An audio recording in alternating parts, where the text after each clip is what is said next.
Hi, my name's Jessica. This is Milky, and I'm going to show you how to do a running braid.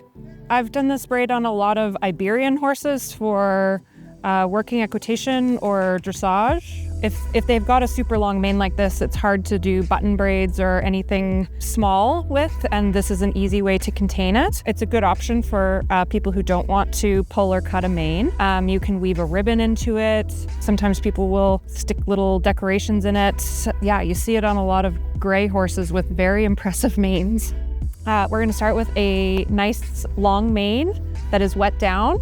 So you need a sponge and a bucket of water and a good hairbrush, a paddle brush.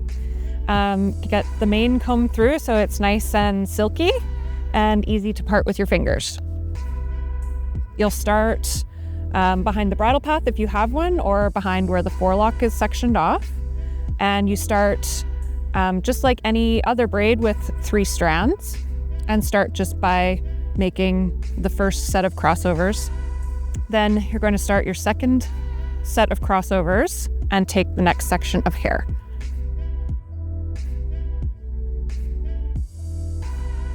And you want to make sure that you're directing your hands back. I'm keeping quite a bit of tension so that the braid can stay as close to the crest as possible. If you don't have it tight enough, it's very easy for pieces to poke out or for the braid to kind of stretch and come undone. This braid kind of flows back and your sections will be directed back a little bit. And that's just how you keep things from popping out and keep the braid neat and tidy. So how you tie it off is really dealer's choice. It can depend a bit on what you're dealing with at the withers for mane. So depending on where your saddle sits on your horse, you're going to want to end the braid so that your end is not sitting underneath your saddle. Because Milky has lots of hair, you're going to have a nice long braid at the end, so you can weave it back through and you can tie it off with yarn or an elastic or whatever you'd like. I'm going to weave it back through. So I like yarn for that because it gives you lots of tail to work with. You can tie it into kind of a jumper button or a hunter button. Some people do just leave it down and kind of hanging, and that's fine too. It's really just personal preference. I'll be braiding it down, tying it off with some yarn, and then weaving it back through so that the tail is tied up. The sections go from flowing back to coming straight down, and then that's where, like, if he puts his head down, the braid will start to stretch, and you'll see these pieces are now coming forward, and you know, that'll loosen up and turn into a bit of a bubble. That's a great example, Milky. So I'm going to leave that one out, and then you just start braiding down from here. This is all just a 3-strand braid. I mean, adding in your section takes a bit of practice to get it so it doesn't bubble or look messy, but this is, for all intents and purposes, just a 3-strand braid. Once you have your tail here, you can braid it as long or as short as you'd like.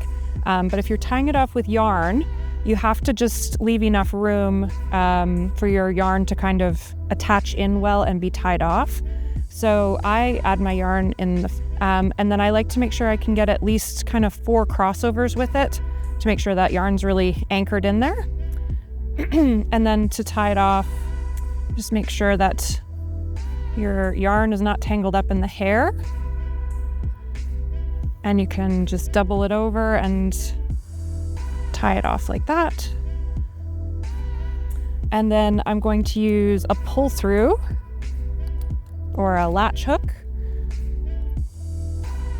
and to weave it back through, you can do every other one or every one, just again depending on how intricate you would like it to be. So I'll put my latch hook through, get my yarn down in there and close it. And then this is where the yarn makes it easy. It's just you've got lots of length to deal with. You don't have to be, trying to smooth hair out and get it stuffed through there. So I've woven it through twice, and now I'm just going to weave it back.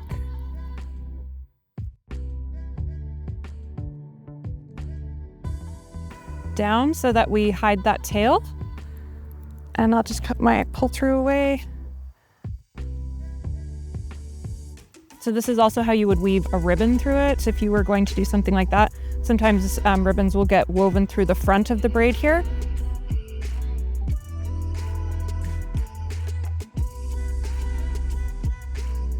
I'm gonna just leave that tail and make sure my yarn can come back up here, and then I'm just gonna tie it in a knot.